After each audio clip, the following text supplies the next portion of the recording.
Well, good morning. I'm Dr. Liat Jarkon. I'm the director of the Center for Behavioral Health at NYITCOM. And it's a pleasure to be here today. I am joined by 4 students from the university of different areas. I'd like to introduce you to them. And I thought it would be very interesting for us to talk about navigating relationships during a pandemic. It's been quite an interesting time, and I wanted to get your perspectives. So why don't we go ahead and get introductions going. Let's start with Michael. Michael, can you tell us a little bit about you? My name is Michael Vitian. I'm a second-year medical student on the Jonesboro, Arkansas campus. And I'm originally from Plano, Texas. I went to Texas Tech University for undergrad, where I graduated with degrees in psychology and history. And currently, as far as with the campus, I'm the president of the research RSO here in Jonesboro. Welcome, welcome. Okay, also we're joined by Akito. Yeah, hello, everyone. My name is Akito, and I'm a second-year student at the NYIT.com on the Old Westbury campus. Before starting medical school here, I graduated in 2016 from Cornell with a major in biology.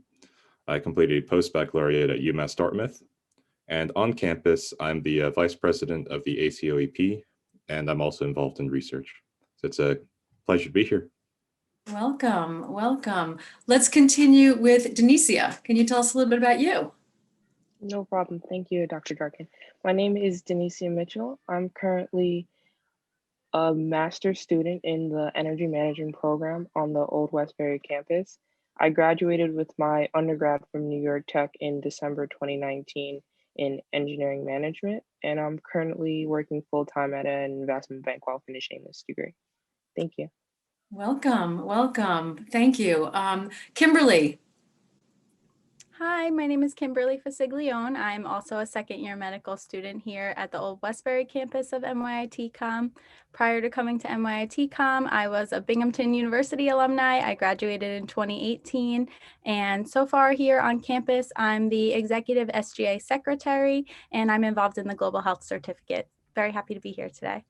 Welcome to all of you. We have such nice diverse background in terms of where you're coming from. I heard a couple of psychology backgrounds back there, which makes me really happy. So my background also was in psychology, and I also have a master's in public health, and I'm also a graduate of NYIT.com. So I'm really happy to be here today. You know, Valentine's Day is coming up. We call this our Valentine's Day special. And in thinking about it and just getting off of the holidays and being in the midst of a pandemic, I was thinking it was really interesting to talk about how to navigate, how we've been navigating relationships during this pandemic for almost a year. And I thought it would be really interesting for the students to hear from their contemporaries in terms of what you're going through. It might be different for me as an adult, as a faculty member, compared to you being medical students and graduate students. So I really wanted to pick your brains a little bit about how does one do this, and how are you doing it? And how are your friends doing it? So why don't we start with that? The landscape of dating has completely changed over the last almost year. Any thoughts about that? I can chime in on that. So now graduating from at least undergrad and going into, I guess, what everyone considers the real world, I can say that a lot of the relationships I see from my perspective and from the perspective of a lot of my friends, they're actually going into more serious, like romantic relationships. Like I don't actually see many of my friends dating around, more so settling down even at like such a young age. So even personally for me, moving in with my partner and just starting to grow our life together like that, I see a lot of my friends doing that as well, even if they're like living in the same house and just renting out rooms just to start. But a lot of more meaningful relationships, unless unfortunately getting to know new people. So how do you think the pandemic influenced that? I think everyone kind of wants to be safe, and it's like even the people who may not be in romantic relationships and want to make new friends or want to make new connections, it kind of hinders them, kind of stops them from like actually going out there and going into the settings where you would make these friends. I think interesting enough, the friends I have that are making new connections, maybe not romantic, but still very meaningful relationships, they're doing it online. Friends that they found by playing video games together, friends they found by talking in online groups. So definitely a really different perspective of how we're making friends and how our connections are staying familiar. We're not seeing everyone we used to see every single day like before. So you mentioned, that's a great point. You mentioned romantic relationships, but it's also affecting every kind of relationship that we have with our family members, extended family members, and so on. So, a lot of people focus on the negativity of the pandemic, and clearly there's much negativity to it, and some serious consequences and so on. But there have been some positive things that have come out of it. And one of them, as you mentioned, it's sort of forcing us to be a little bit more choosy and picky. And when you're, going and you're meeting friends as well as dating online, which was an interesting point, Denise. It's not just for romantic relationships. People are lonely. They're reaching out to make friendships, right? Does anybody else feel that way? Has anyone else experienced that? For myself, I'm actually, I guess, in a relationship right now with a fellow medical student, and I think probably our first date was maybe Valentine's Day last year, actually, and Okay, then congratulations. Yes. I remember thinking like, okay, well, during the semester maybe I'll get to know her better. Obviously, the pandemic kind of changed that, and I basically didn't see her again until after, I guess, when this semester started up. Wow. It was in the early stages, and there are a lot of places that were like, oh, okay, like, hey, we could go out there, we could go here, I go on, other dates and stuff. But obviously with the pandemic and trying to stay safe, that didn't happen. But with everything going virtual as far as school is concerned, I mean, you had to limit your circle of who you were going to hang out with, to limit the spread of the virus. And it really kind of helped that, she's one of the few people that I could, hang out with. And I think that our relationship was stronger that way because we did spend a lot more time with each other. We had to communicate with each other a lot more than we otherwise might have. It definitely helps as far as with the medical school, having someone else that understands what you're going through, especially during the pandemic. Well, congratulations for maintaining your relationship through the pandemic. It's been a year for you. So you're saying that one of the reasons that maybe it was stronger and was able to maintain was because you were forced to really get to know each other virtually. Oh yeah. So there was a lot more communication, talking, maybe FaceTime, like keeping everything from a distance. But for me personally, getting to know her like personality and everything was important. It wasn't so much like, okay, like we went here, we traveled there. It was more like, okay, like I have to get to know you as you are.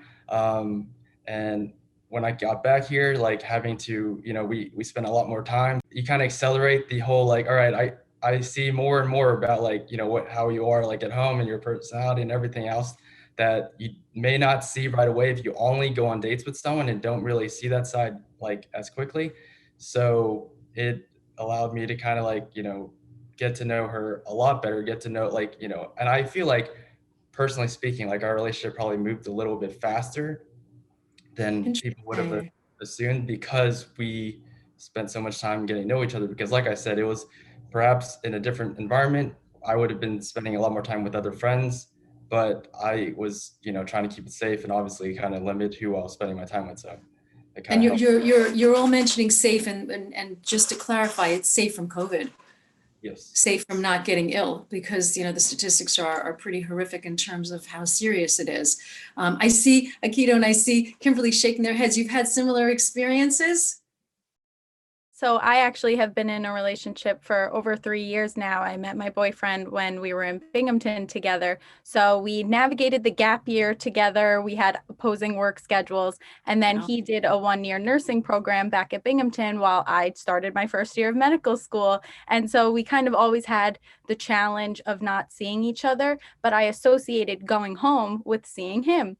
And so then we all went home for the pandemic, but I couldn't see him. And so it was a challenge, definitely, but we kind of got on the same page with who we were going to be seeing, who we were going to be exposing ourselves to, and made sure that the priority was each other, and we wouldn't go out and see our friends or do something that wasn't safe from COVID, because then it meant that we couldn't see each other. So we definitely did not see each other as much as I thought we would have, but it strengthened our relationship in the fact that we were on the same page, whereas a lot of relationships have been strained by the pandemic with people with differing views of what is safe and what isn't, different amounts of people that they're willing to see or places that they're willing to go, and we happen to be on the same page with everything. So it made us feel more comfortable with each other, closer to each other, in the fact that now we know that person isn't going to go out and infect me and potentially risk my family. So definitely it was tough at first because I thought I was going to be seeing him if I was home, and then I didn't get to see him. And so now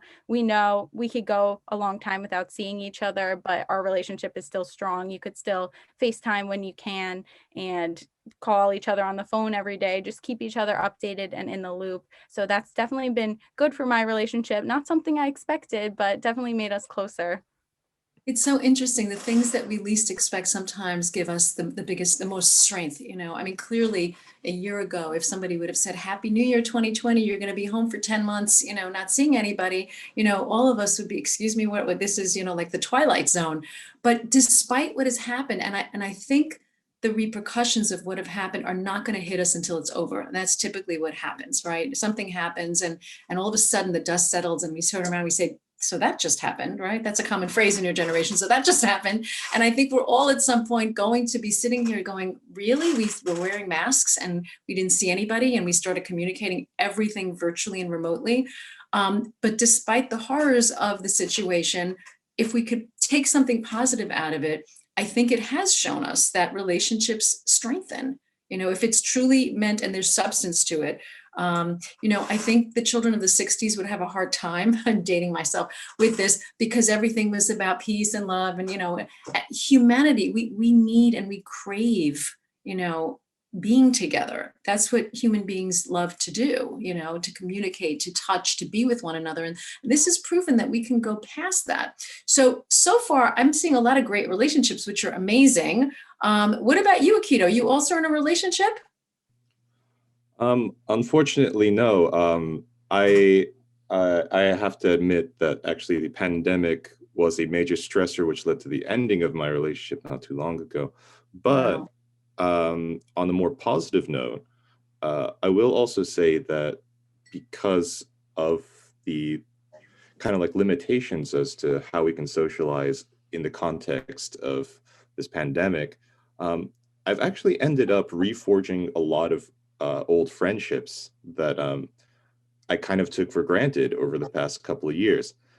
Because once you realize that you can't safely, freely see people that are important to you, you are forced to find other ways of connecting with them. And I found that requires a lot more effort. That requires a lot more, as we said before, picking and choosing, making time for people, scheduling like Zoom calls, scheduling the FaceTime sessions. Right. And because of that, because it requires an extra effort, it requires that extra step. I actually find that a lot of the friends that I've reconnected with over the past few months, really, a lot of those friends, they've become closer to me, not necessarily physically, but emotionally, and actually that's been quite a positive experience for me. That's a terrific insight because I think a lot of people, and I've sensed it from all of you, like we can't be close, we can't connect. And people crave that, as we mentioned, as I mentioned earlier. But it's interesting that when you go out on a limb and you make time and you prioritize reconnecting, whether it's with family, friends, or romantic interests, it really gets you closer to them and it makes you perhaps understand that a lot of people say for a great romantic relationship, you have to be friends first. This has forced us to really get to know people, and I think it makes a big difference. So the four of you have had very different experiences. A couple of relationships that have been, that have forged through this pandemic and a few that are new. Denise, you were mentioned that it almost pushed you into saying like, let's take this a little further and get a little more serious about this because, there's not a lot of places we can go. And Akito, you mentioned how difficult it was a relationship actually didn't make it. And not all do because it's a huge strain. And the same has happened for marriages. The divorce rate is up. Like I said earlier, it's very difficult for couples who are used to leaving the house and going to work and then coming back in. And now there's no separation. A lot of people are working in the house all the time. There are families who have their children home home during the pandemic. So, the dad's in one room, mom's in one room working, the kids are in their own rooms trying to get their homework done. A lot of stress. Have you heard stories from your friends, some of them who may be married with children who are going through this as well? I know for sure. My cousin has been in a long-term relationship, and the engagement was on the horizon. It was coming up. We were very excited. It was coming. And then the pandemic hit, and it kind of sidelined all the plans. And she feels like she's getting older and she wants to have kids coming up. But she can't because she likes the traditional path of you get married, you move in together, then you wait a few years and then you have a kid. And the pandemic time is still passing, and so there's definitely been a strain on her with, okay, well, what am I doing? Do I have to follow this construct of how everything is supposed to be? Is it okay for me to move in with my partner before we're together? She's always been very traditional. She didn't want to do that. She wanted to move in on wedding night. So she has been struggling with that. And now she's been home for work. She's a school teacher. And she's been struggling with going back and not feeling comfortable seeing her boyfriend because she's getting exposed. So definitely this relationship that seems so strong is now a little strained, but it looks like they're going to forge through it. So hopefully they do. But definitely, like you said, Dr. Jarkon, you've seen more divorces, but you've also seen more engagements. I feel like, I don't know if it's just because I'm on my phone more, because what else is there to do, but definitely seen a lot of engagements. So I hope those work out too. I think there's both sides. It's you have spent every second together and now you realize, oh, I don't really have that much in common with this person anymore, or we really don't get along that well if we spend every second together. But then the couples that are spending every second together are like, what are we waiting for? Life is too short. Anything could happen at any time. So definitely double-edged sword. Both things are happening, and I think it's kind of amazing how human relationships are forming, but how they are maintained and how they're affected by current events. Definitely didn't think I would be seeing this in my 24 years. Well, Kimberly, you make excellent points there, and everybody's shaking their head in agreement as well. The pandemic has forced us to reassess, the way that we do things. It's not by the book. It's not the way we used to have it. It's a new normal, as a lot of people say, right? And it has had a tremendous effect on relationships, again, romantic, family, and so on. Relationships even with your professors. You don't see them, you don't shake their hands, you don't say, hey, I got a minute, can I go into your office? Office hours are remote. We have the connection, but we've learned, I think, if anything, that we are capable of reformulating as we go along, and rebooting and finding out other ways to be successful. What do you all think about how mental health plays a role in having successful relationships, especially during the pandemic? I think the main part of it is being aware of the needs of everyone around you. So not only what you need, but whatever maybe that person, whether that's a friend, whether that's a partner, whether that's even your parent or the little kid like that's running around the house, like what do they need to be successful or to be okay? And asking those questions. You're around maybe your family or whoever you're in quarantine with a lot more than you probably would have been outside of this. And it's really understanding, how does that affect them? Do they like seeing you around so much? Do they need some personal time every once in a while? Or just the opposite? Like, are we tired of being in the house and we need to find a very like a safe or just a casual way to get out and really get some fresh air? So I think people just need to be aware of it and that it exists, and within all age range. So even the little kid that's usually in the house, or the older person that's usually at work and they're in the house all the time, like it's not necessarily a good thing for them, and for others, yeah, it might be. So Excellent point. And how do you all maintain your mental health? What have you done, especially during the pandemic? It's been so challenging. In general, it's challenging to maintain a balanced mental health. But what is the key to succeeding and having a good mental health balance during the pandemic, in your opinions? Something that's really helped me is, well, in a lot of ways, the pandemic, because it forced us into remote learning where we're not on campus most of the time, it gave me a lot more free time in a sense. And with a lot of that extra time comes time to focus on new hobbies or old hobbies. And that's been very, very important, but it also gives you a lot of time for self-reflection. I know for me personally, because there have been extended periods of time throughout the pandemic where literally it might just be only me in the apartment for like a week or 2 weeks or something like that. It is in many ways a bizarrely ideal environment for self-reflection. And it's kind of forced me to come to terms with some aspects of myself that I feel may need self-improvement, some aspects of myself that I don't think are necessarily the most positive.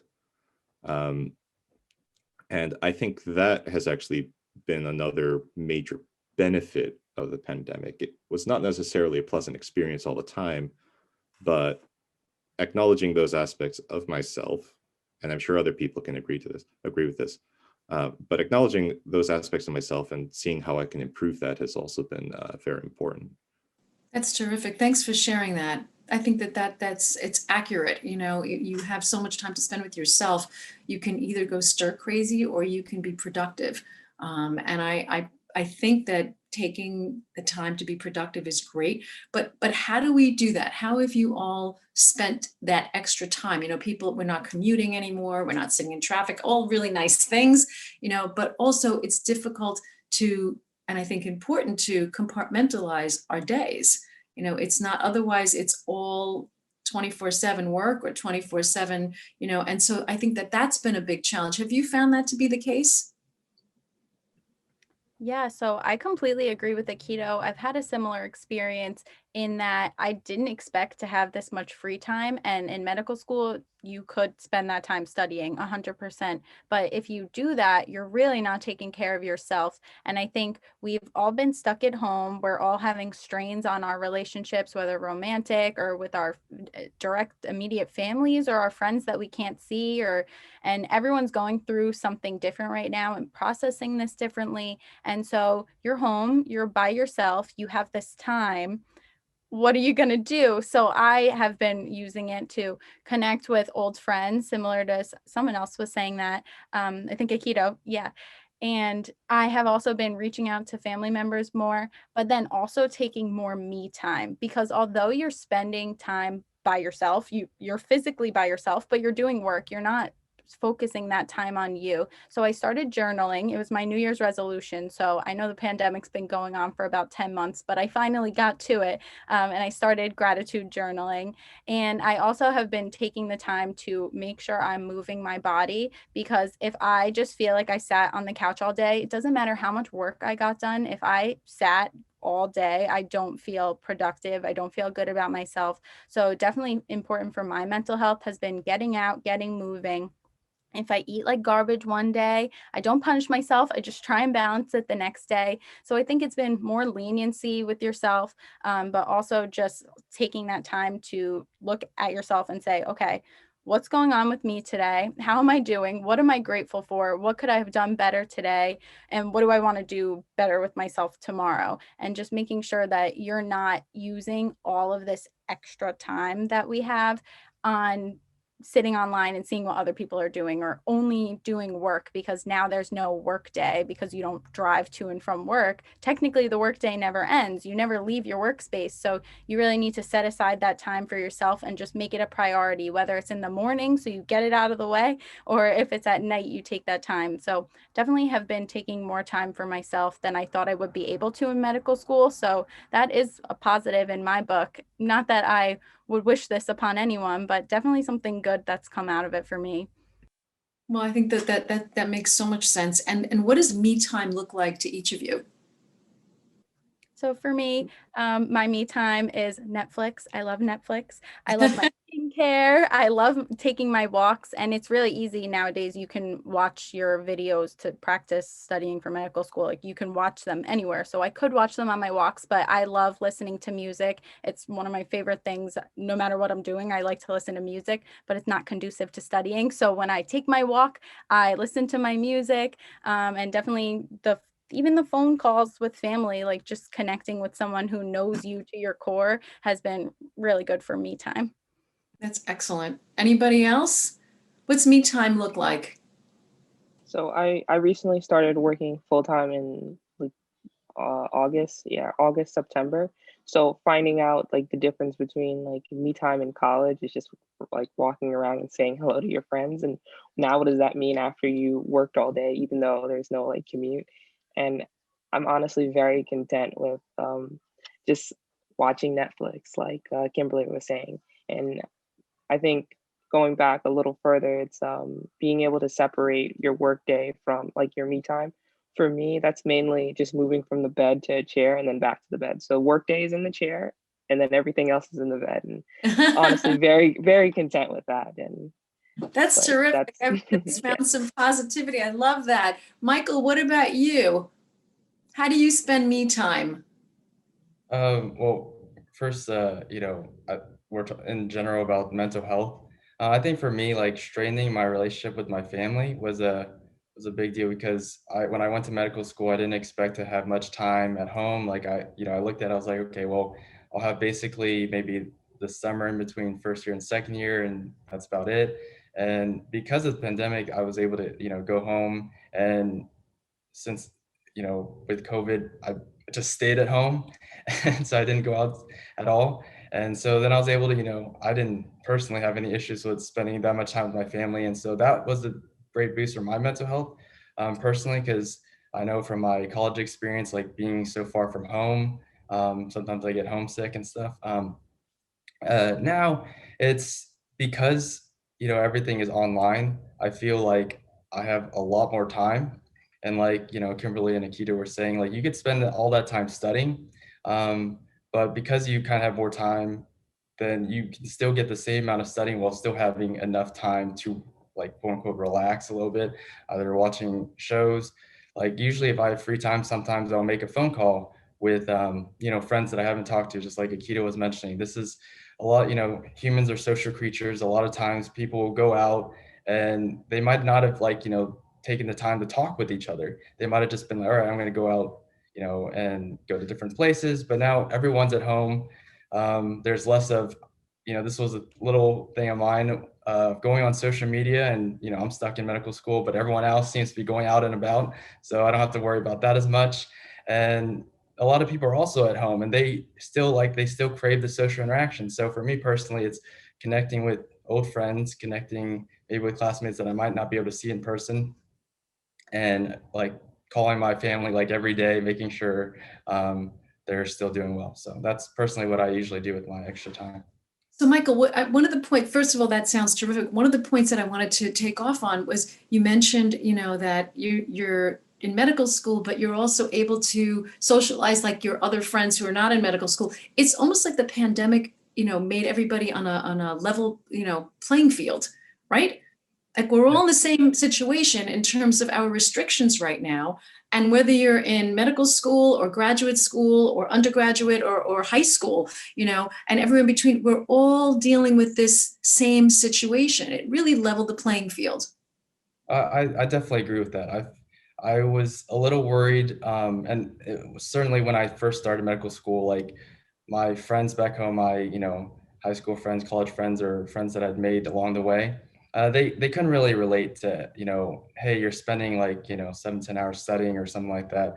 They couldn't relate to like hours in the lab or the anatomy lab or anything of that sort. But because of the pandemic, like you said, everything balanced, everything's kind of equal. Everyone now has a shared experience that you can speak to and talk to them with that you might not have been able to before this pandemic. So it's one of the things that maybe it would have been hard to reach out and say like, hey, how are you doing? What's going on? Because they might have been busy with their life, but it's kind of slowed things down where, I know as a medical student, you feel like your social life's kind of slowed down compared to everyone else, but because of the pandemic, everyone else's social life has slowed down dramatically too. So we're all like on the same road. So if I reach out to them, they're probably like craving that, interaction as well. So I think it has strained like old friendships that way because every little social interaction they can have, they're definitely going to hang on to. That's a great point. That's a great point. Keto, you looked like you wanted to interject there a little bit. A lot of the folks that I went to college with, the vast majority of them are not medical students. The vast majority of them are not students at all anymore. Most of them, a large number of them actually work in tech, and basically what that afforded them was a nice lifestyle where they could work a reasonable number of hours a day, make quite a bit of money, and then on any amount of free time they'd have, they could go traveling to this country, that country, this part of the US. Now, of course, because of the pandemic, traveling and that sort of thing is restricted. So it kind of forced them to slow down the way everyone else has had to slow down. And that, again, was that shared experience is actually something that has made a lot of my friendships stronger.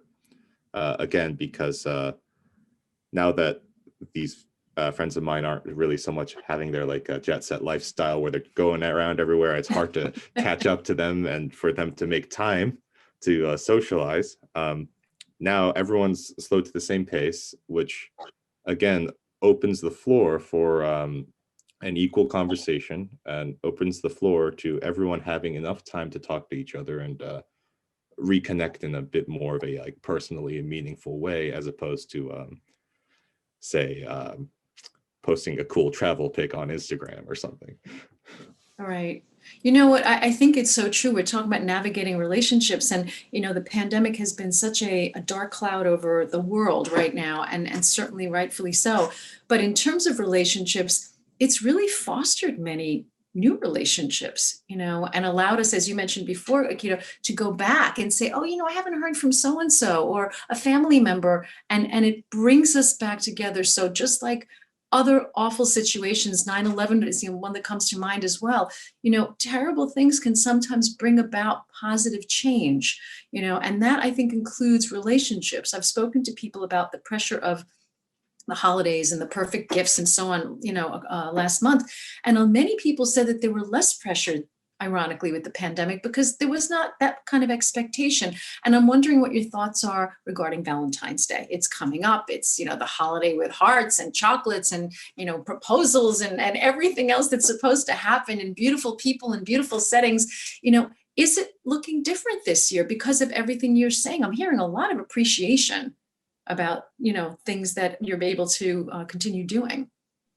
I think I recently had a conversation with my girlfriend yesterday, and I was like, I want you to ask me to be my Valentine. Like, you can't forget to do that. So just something as silly as that. But in terms of like the more seriousness about Valentine's Day, I feel love like that. I haven't really. I love that. Thank you for sharing. Yeah. No problem. I feel like, I don't know. I feel like I haven't really thought about it at like such a high level. Like it just seems like, for me, it just seems like another day coming up.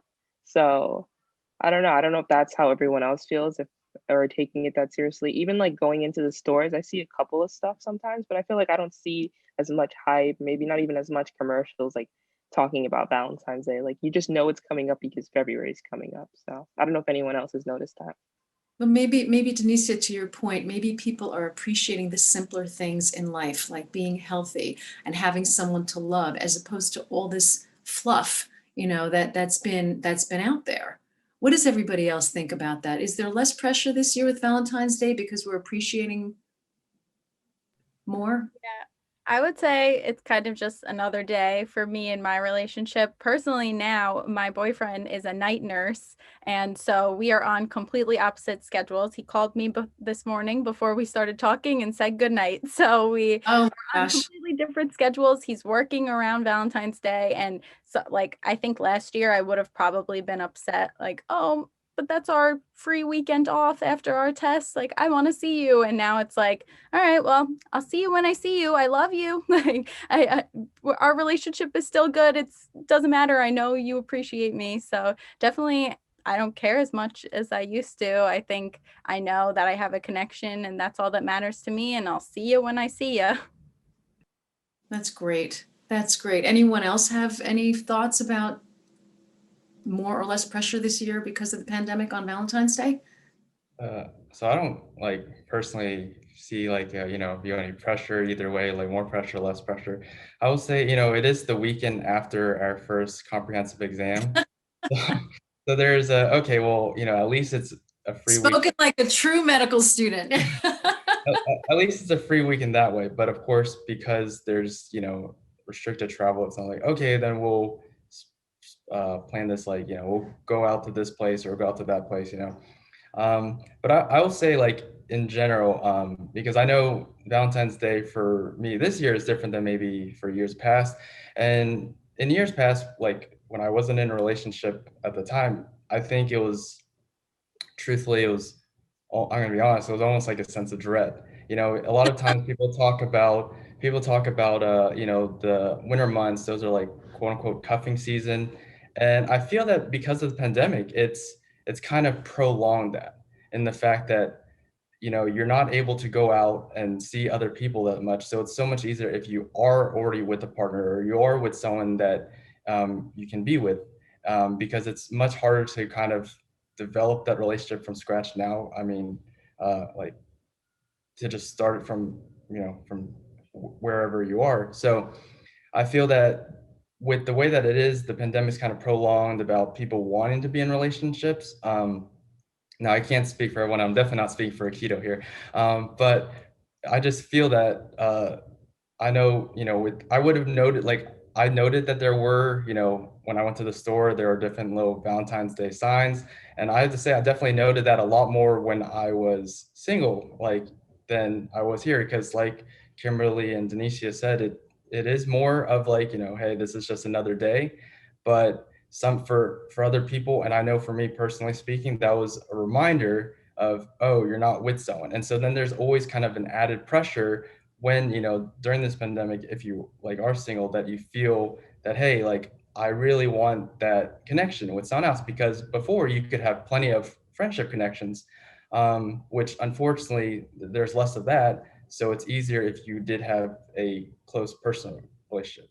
That's, again, I don't want to speak for anyone else, but that's just personally how I've always seen it. I know there's a lot of times where, because we have a lot more free time, where, okay, I can go like call my girlfriend up or something like that. And if I didn't have that, I would probably I would probably be in my thoughts a lot more about how can I change that.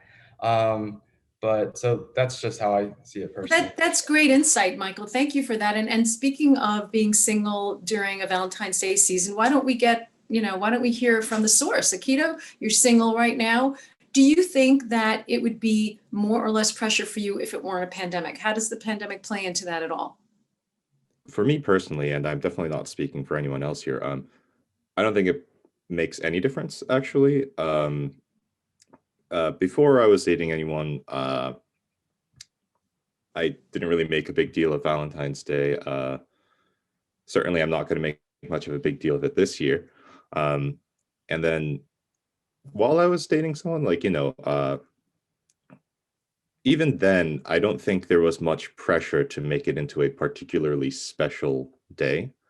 I mean, like, you know, you might want to do like something a little extra, like make a nice meal or go out somewhere to like some pretty park or something, but like nothing too over the top.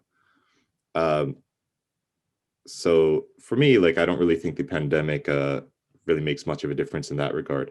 I do want to tack on that I've talked to a couple of my friends who are engaged or in a serious relationship, and they love having Valentine's Day during a pandemic, because a lot of them do feel like they don't need to do anything too crazy. A lot of them feel like, listen, all we have to do is make some time to, you know, stay at home in our PJs, like order in some nice food, watch something on Netflix, and, you know, just spend some nice relaxing time together, and that's it. So I think for a lot of people I've talked to, the overwhelming majority of them actually enjoy the fact that there's less pressure to do anything over the top or anything. Me personally, it doesn't really make much of a difference, though. It's a great excuse to say, I would have taken you for dinner in Paris overnight, but unfortunately we can't do that, right? I think that it's interesting, you know, many holidays, like Valentine's Day in particular, there's a lot of hype. You know, you have to get the perfect roses and they cost $100 each, and they have to cost, you know, on and on and on. I'm exaggerating to illustrate a point, but essentially, you know, if you're in a relationship that's a healthy relationship, maybe it's just a reminder to not take that person for granted. Maybe having a Valentine's Day could just be that. You know, Denise, you were saying, just tell me I'm your Valentine's, you know, just make sure you tell me that day, you know, just it's an added reminder. And you know, maybe the pandemic in essence can be a reminder of just letting people that we love know that we love them. You know, it's a moment to reflect. It's not just a year, as you were mentioning before, Keto, you know, it's more time for us to reflect on ourselves and our relationships. Maybe one thing we can take away from, and I'd like to hear your opinions as well, is let's just appreciate who we have in our lives, appreciate ourselves, and let's really focus on our mental health, because boy, this has been challenging. You know, some people are in solitary in prison and so on, and it's a very disturbing place because, you know, for many reasons, but one of them is that there's no contact. We don't have to be solitary during a pandemic. In fact, most of you have said that you've reached out and had more friendships and, you know, and gone back and so on. I'm curious to see what you think about if there's any difference during the pandemic and relationships, not just Valentine's Day, for different sex in the population, whether there are gender differences that are affecting us, whether being part of LGBTQ is different for during the pandemic, you know, ethnic differences. Tell me where you stand on that. We have kind of a very diverse panel, which I'm really happy about today. Does anybody have any insight into that? I don't know if I could be making this up, but I have seen personally more of my friends coming out as gay or lesbian to their family members. And I don't know if it's because they're home with them and they say, okay, life's too short. I'm not going to hide who I am. And I love TikTok personally. So there's been a lot of TikToks of people videoing coming out to their families, and there's been different levels of support, but now you have the support of the online community. So I'm not sure if that really answers your question, but I feel like people have been more comfortable in who they are because of the pandemic, because life is too short, and that's what we're learning more and more every day. And you don't have to hide who you are. And if people aren't going to support you, then again, you need to choose your relationships carefully and spend your mental energy on the people who will care about you and will love you for who you are.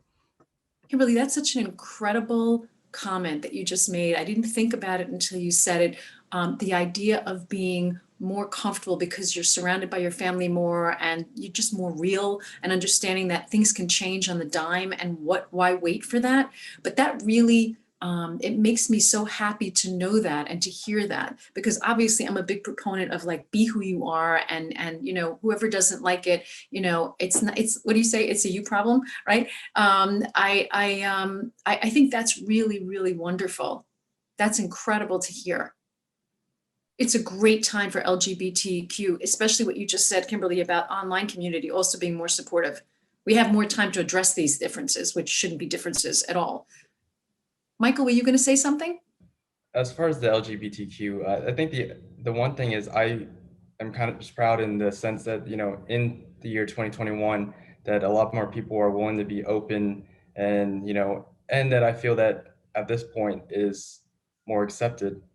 I don't, you know, obviously I don't think that it ever should have been not accepted, but that I feel that they can feel more confident coming out to their family, to their friends, because, you know, you obviously shouldn't be hiding who you are.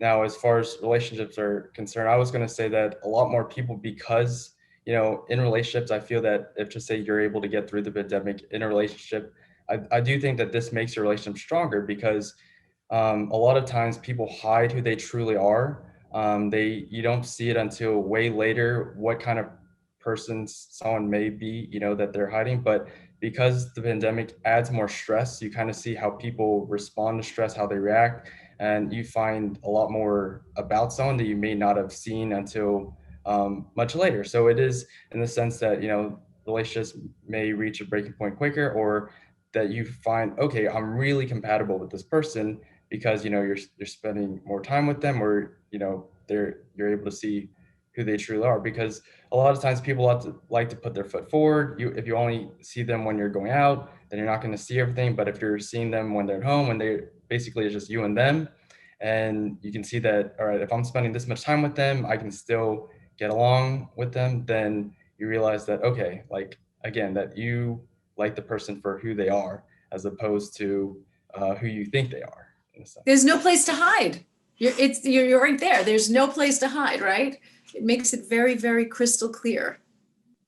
One of the things that I thought was very interesting during the pandemic is the whole diversity issue, and so much has been spoken about that there's inequality in terms of even getting, the vaccines that are coming out right now, rolling out, that based on ethnicity and based on socioeconomic, status and so on, and that we're making more of an effort to go out there to the communities that need it the most and aren't getting it. Do you think that during the pandemic, relationships have changed based on that? Do you think it's affecting people of color differently and socioeconomic challenges differently? Anybody have any comments on that or experience with that? Well, I can't speak to it from personal experience, but I think it's very easy to imagine how, the data bears out the gross differences in how affected people are by the pandemic based on a lot of different factors. You've already mentioned them, such as race, ethnicity, and socioeconomic status. And certainly we can imagine how people who are already in these marginalized groups are going to further struggle in their relationships during the pandemic, because at the end of the day, there's I think it's like Maslow's hierarchy of needs. A lot of folks who are already struggling before the pandemic are going to have this additional major stressor in their life, which is going to prevent them from obtaining more of their fundamental basic needs. And that is going to compromise their ability to have healthy, meaningful relationships with others. And I think that's a very easy thing to imagine, and it's unfortunate. Okay, understood. So in terms of the pandemic's effects, although we mentioned earlier that it's sort of leveled the playing field in terms of relationships, in some ways it's not completely true that way. In some ways there's still marginalized sects that might be, affected more so than that. And perhaps that's where, some attention needs to be focused going down the road. So we've talked about a lot of different topics. And I guess one of the things that I'd like to conclude with is just in terms of mental health and how we can improve our mental health during the pandemic and how that can help us to continue to navigate this pandemic and whatever's down the pike. We don't know. Any tips you can give for your fellow students watching in terms of, how to continue to take care of their mental health? Because we talked about how important it is in terms of navigating the pandemic in general. I think a couple of easy tips is, first, acknowledge that it exists no matter what realm you're in. As healthy as you think you are, it's still important. Try to change the scenery if you aren't comfortable going outside or going maybe to walk around a store or something, but leave your room, go to the living room, go sit somewhere else, find someone that you're willing to maybe make your quarantine buddy. They're being safe, and maybe you guys can meet up every once in a while if that's something you're comfortable with. But acknowledge that it exists and that it's important, and that unlike me, sometimes watching Netflix all day is probably not the best thing to do.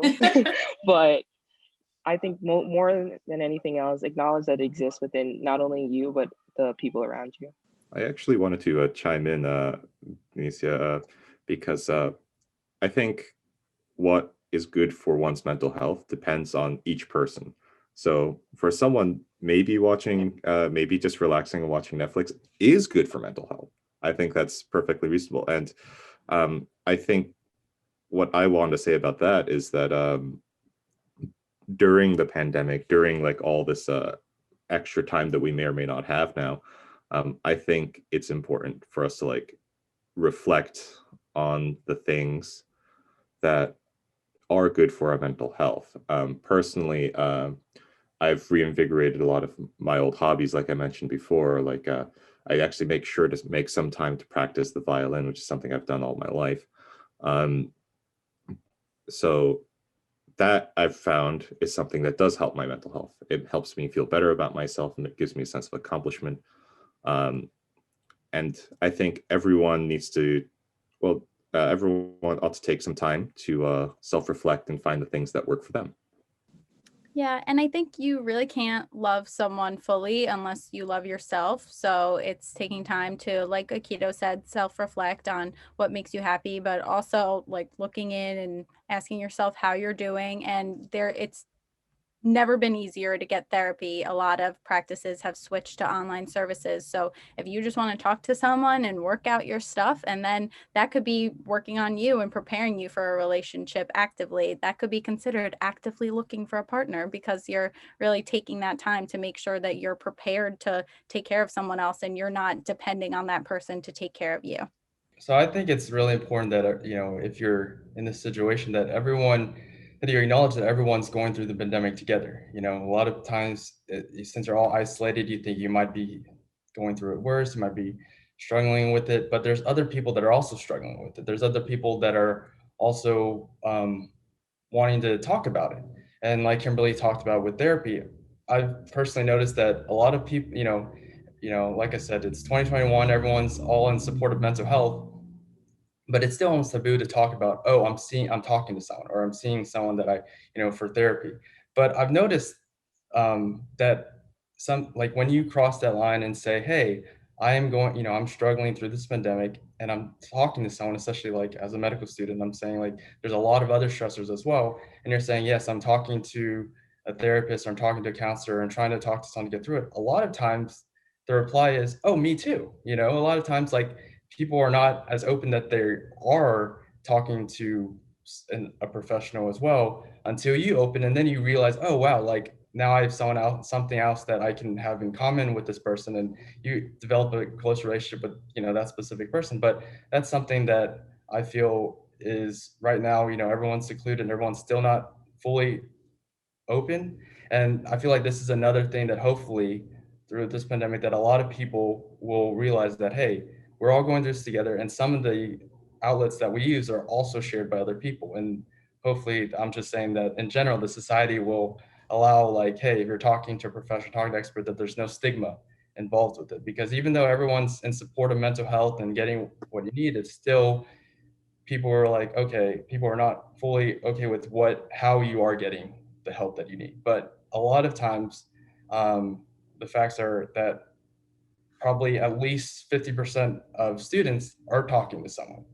And so your peers, a lot of them are talking to someone, and a lot of people are going through the same struggles that you are. So if just say you want to talk to another friend about it, you can, because again, these are all shared experiences. It's very you're in the 1% about people that will be able to understand what it's like to go to medical school and what it's like to go to medical school during a pandemic. I'm so appreciative of all of your comments, and I feel so grateful that the next generation includes you, because I feel confident that we're going in the right direction. You're all were incredibly candid today, and I want to tell you that I appreciate your comments. As far as mental health is concerned, as you all know, my passion is to help reduce the stigma. And Michael, I love what you said about everybody's accepting it and it's so open. It's not quite that way, but we're going in the right direction. And with your help, we can continue to do that. It's very important to, first of all, just talk about mental health. That in and of itself reduces the stigma. To talk about statistics that so many people are obtaining it, and to be more open about it. Understanding also that mental health is health. It's very important to be physically okay when you're mentally not. The two are very interrelated. And it's important to keep that in mind, as well as the fact that there are so many resources out there, whether you're in medical school, graduate school, undergrad, or younger or older. And that if you want to, from our campus, the Center of Behavioral Health, we have resources listed on our website, national, local, as well as on campus. There are counseling services. I commend all of you for helping me to promote that.